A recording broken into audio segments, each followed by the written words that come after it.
Bandwidth for First Updates Now is supported by AndyMark. Are you competition ready? Go to andymark.com and keep your team inspired. And by the Blue Alliance. Keep up to date on all live and archived First Robotics events and team stats at thebluealliance.com. First Updates Now is brought to you by viewers like you. Fun relies on the generous support of our fans in order to continue to keep creating content. Please consider donating, giving bits, or subscribing. Subscribe for a few bucks a month or for free through Twitch Prime. And don't forget that our subscribers get 5x chance to win on all giveaways.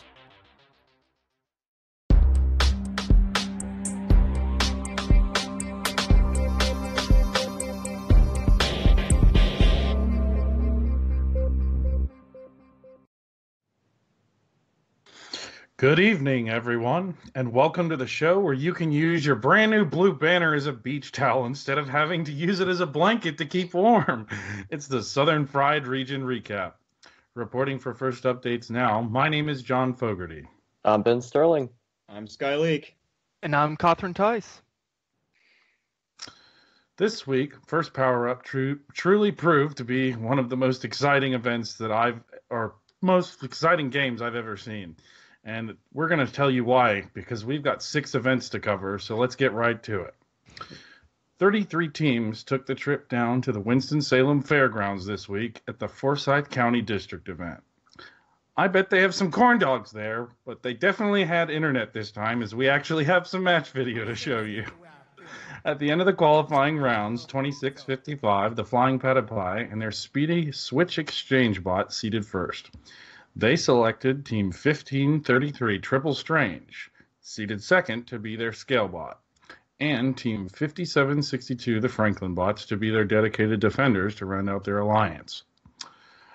This alliance met no resistance on their path to the finals, and they've met to face off against the second seed alliance of 4795 the East bots, 4290 Bots of War, and 2640 Hot bots.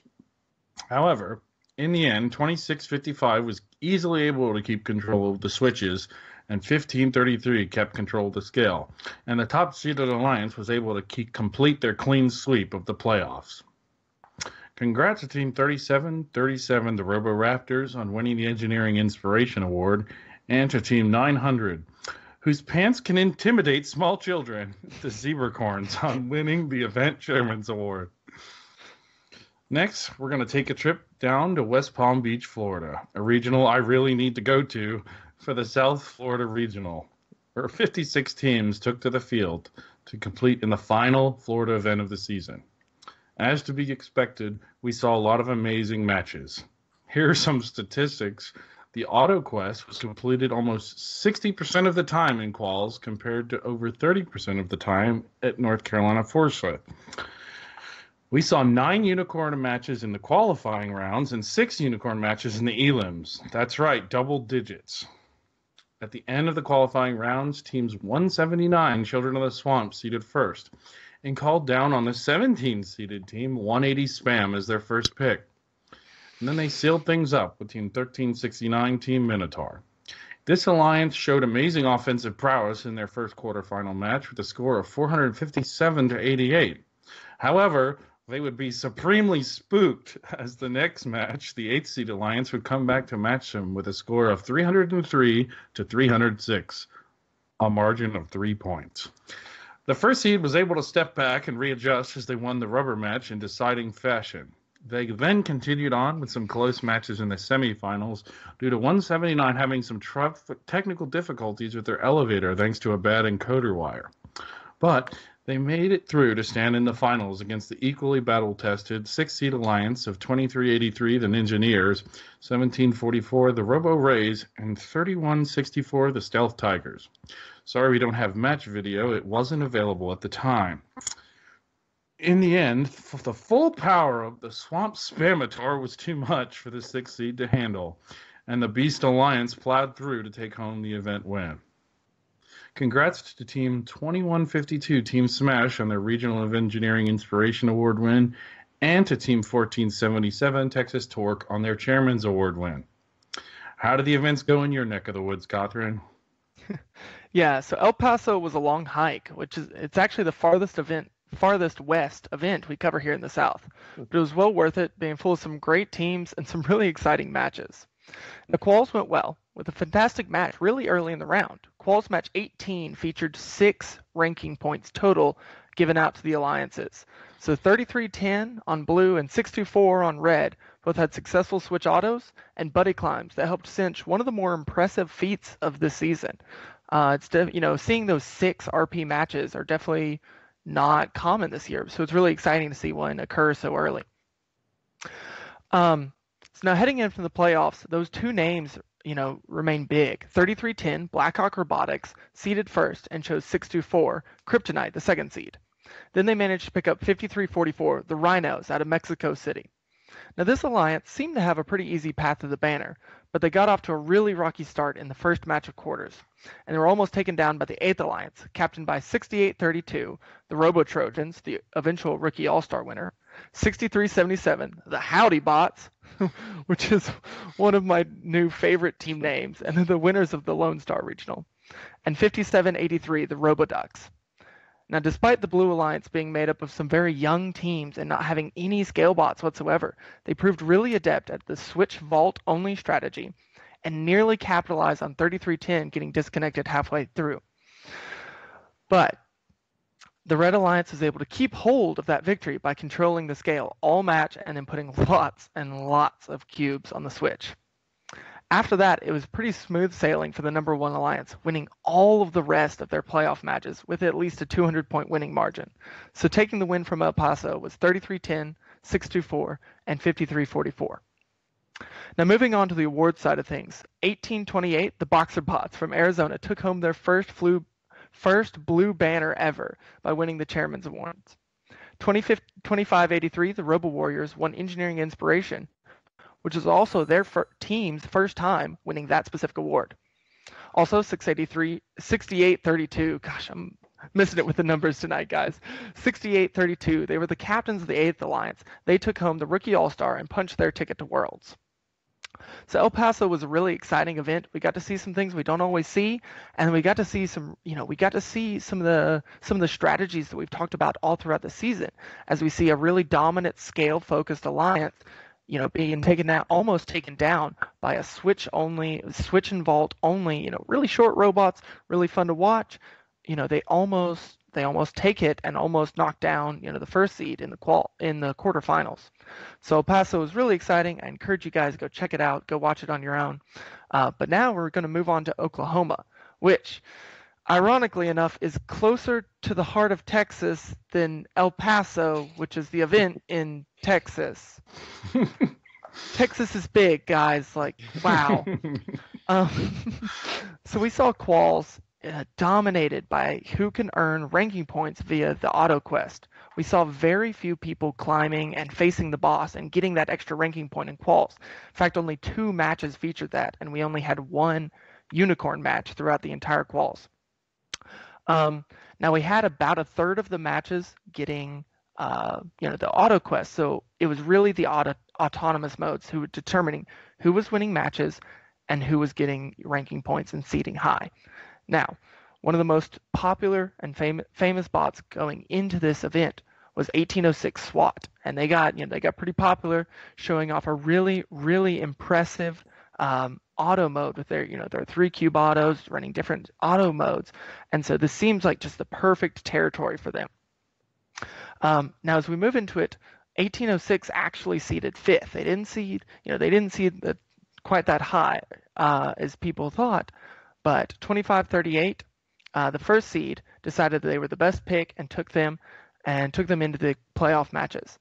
Now this ended up being a really excellent decision because they were able to just start getting those points early, getting those points fast, and keeping hold of the lead throughout the entire match. Now, it was interesting because they did go to 3 finals matches in Oklahoma, and this was largely due to some missed autos, so missed cubes in auto. So this was really important for determining the match. But 1806 and 2583 were able to keep hold of it, hold the rubber match, and take the blue banners home from that.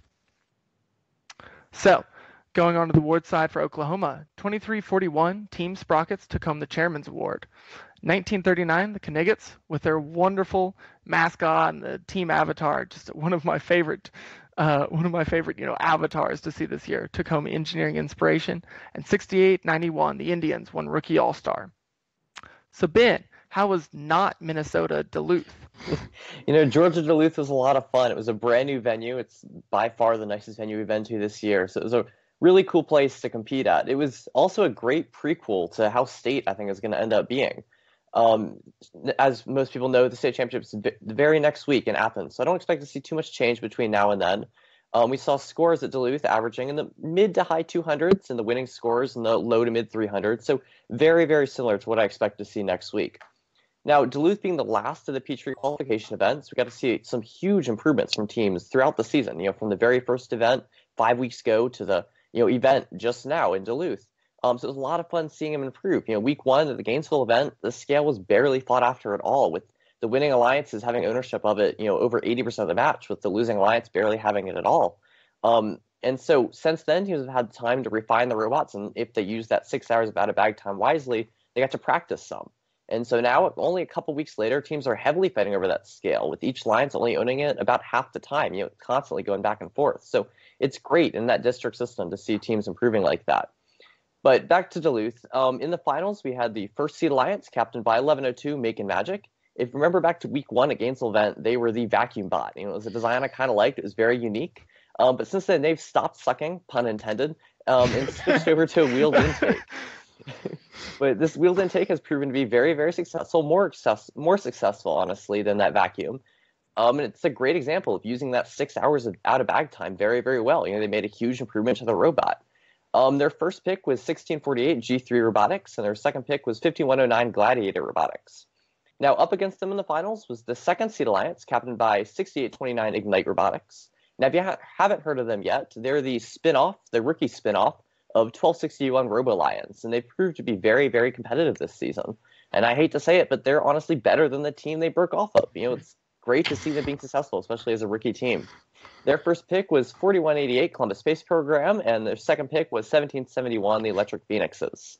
Now, in the end, the first seed alliance took home the blue banner, winning both of the finals matches. So congratulations, John, to your team and the other teams on that alliance. You'll definitely deserve the win. You did fantastic. Now, taking home Chairman's Award was 1648 G3 Robotics, who is also on the winning alliance, giving them that double gold Kling Bling. And Engineering Inspiration went to 4468 Fernbank Lynx, and the Rookie All-Star went to 6829 Ignite Robotics. Now, this is actually the second time this season they've won Rookie All-Star, which is really surprising to me. It's the first time I've seen that in the district system, a team winning Rookie All-Star twice, especially with other rookie teams there and rookie teams that haven't won Rookie All-Star yet. So a little bit surprising to me, but they definitely deserve it. They're definitely one of the best rookie teams in the state right now. But congratulations to all the winners. I can't wait to see the top 45 teams compete next week in the state championship. It's going to be a ton of fun. But how did the Chesapeake Championship go, Sky? Oh boy, this was a fun one. Way to step it up there, Chesapeake. The Chesapeake District Champ saw, as expected, a deep field of 60 teams. Over a marathon 120 matches, scores were tight in the quals, seeing narrower than usual winning margins that we've grown accustomed to, at around about 120 points. Fouls proved not to be much of a concern, only generating about 10 points a match and rarely deciding one. Competition was fast and furious leading up to the alliance selection. Nearly everyone was performing at the Chesapeake of their game. Misses in auto were few and far between, with auto questing being completed about 80% of the time, causing a disproportionate amount of unicorn matches, in which an alliance completes auto quest, faces the boss, and wins. After the dust had settled, 1731 Fresta Valley Robotics Club found themselves on top of the heat, sporting an impressive 12-0-0 record for a ranking score of 3.16. 1262, the Stags, and 6334 fought hard with records of 9-3-0 each, placing them in second and third respectively. In part due to 1731's auto prowess on the scale, sporting a double placement and still having a cube in their possession at the start of teleop, they looked to secure the help of some powerful friends for limbs. 1731 picked up a regular in our Chesapeake Conversation, 1629 Garrett Coalition, and they also grabbed 339 Kilroy Robotics on the backside, completing the number 1 alliance. Seeking to counter the number 2 alliance captain, 1262 the Stags called up the cube lobbing 346 Robohawks and 1610 Blackwater Robotics, setting the scene for a classic number 1 versus number 2 finals. Just kidding. That's not how this went down at all. Despite working with a deep field, the number 8 Alliance captain, Sparky 384, said, we're still in this thing to win it. Hold my gear. And they snagged the purple machine of 1885 Highlight Robotics, an absolute steal from Nate's spot, by the way, and 422 Mech Tech Dragons, who, do you know, another machine that we have talked about a fair bit on this show. Quarters 1, match 1 saw number 8 quickly overcome the scale differential posed by 1731's Autonomous, with 384 and 1885 working overtime. The number 1 Alliance was dispatched by a blue score of 342 to the Reds' 335. Quarters 1, match 2 saw the number 8 Alliance perfect their craft, gaining possession of the scale early on, killing it on the vault and pulling off the upset, 411 to the Reds' 275. The number 8 Alliance then proceeded to dispatch the number 4 Alliance in 2 matches, securing a spot in the finals. Trouble was brewing on the other side of the bracket, however, with the number 6 Alliance of 5804 Torch, 401 Copperhead Robotics, and 2537 Space Raiders taking out the number 3 Alliance in a trio of matches. And the number 7 Alliance of 888 Robotators and 4541 Cavaliers with 614 Nighthawks, annihilating the number 2 in the first match and slipping in a win in the second to advance to the semis. Number 6 managed a pair of wins against number 7, but not by massive point margins, with both matches' scores being decided by less than 100 points. Now on to the finals, and the not-so-classic number 8 versus number 6, something that most people were not expecting. Things did not start off well for the number 8 Alliance in Finals 1, missing both scale auto cubes, while 401 Copperhead Robotics, in blue, had no issue securing the scale. Red gained possession of the scale quickly, however, only losing out on the scale scoring for about the first 30 or so seconds. And that's where we stayed for the rest of the match, with the number 8 Alliance performing maintenance on their scoring elements, 422 Mech Tech furiously cycling through the exchange, and a double climb by 1885 and Sparky 384. This dropped a tally in the win column for the number 8 Alliance. Finals 2 saw same, only different. The number 8 Alliance in blue owned the scale in auto. Number 8 turned around and grabbed control of the scale in the first 30 seconds. 422 cycled cubes through the exchange like mad. A double climb was nailed in the final seconds by Highlight and Sparky. 5804 of the number 6 Alliance may or may not have found themselves on their side, but the number 8 Alliance won out, posting a score of 423 to 202. Congrats to the number 8 Alliance on the underdog win with a very well-crafted alliance. 5243 Argus Robotics and 4541 Cavaliers grabbed the engineering inspirations. 1629 Garrett Coalition snagged one of the chairmans, along with some cling bling that happened to 1885 Highlight, while picking up the double goal for chairmans. So, next we have our FRC Top 25 rundown for the South region. Catherine, you have some stuff to say on this in particular. Yep.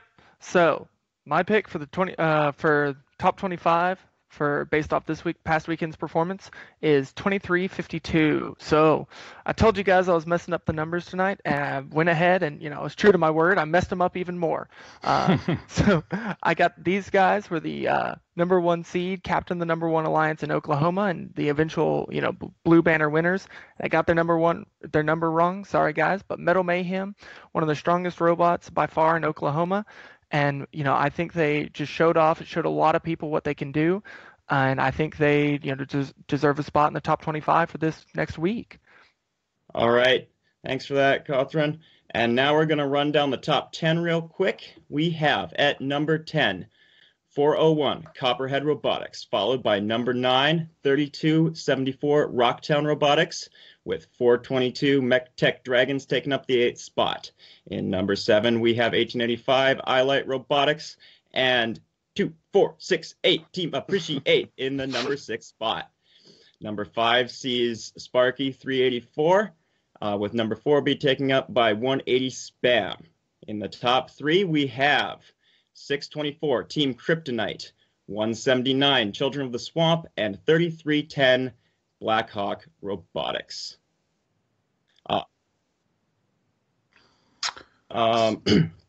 From here on out, we're going to be looking at our preview events for Week 6.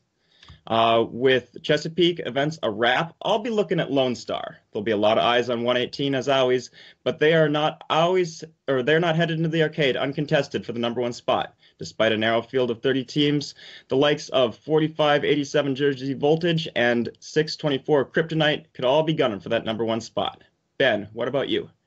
I'll be taking a look at the North Carolina District Championship. I'm excited to get to watch this. I've not got to see much North Carolina competitions quite yet, but it should be a lot of fun. We got 32 teams competing for 14 slots at the first championship, so a little over half of them. This will be their last event, so should be pretty exciting. Should definitely be a fun event.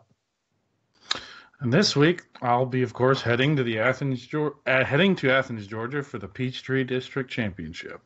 We'll get to see some of the best our district has to offer with teams like 1746 Auto, who's been secretly whittling away in their bat cave on some improvements to their lift. And, of course, 6705 Wildcat 5E gets their drive team back from vacation. Literally. 1648 G3 is considered to be another strong scale contender, as well as 4188 Columbus Space Program. 4910 East Cobb Robotics will be finally among the deepest field that they've seen all season, and I can't wait to see how things shake up.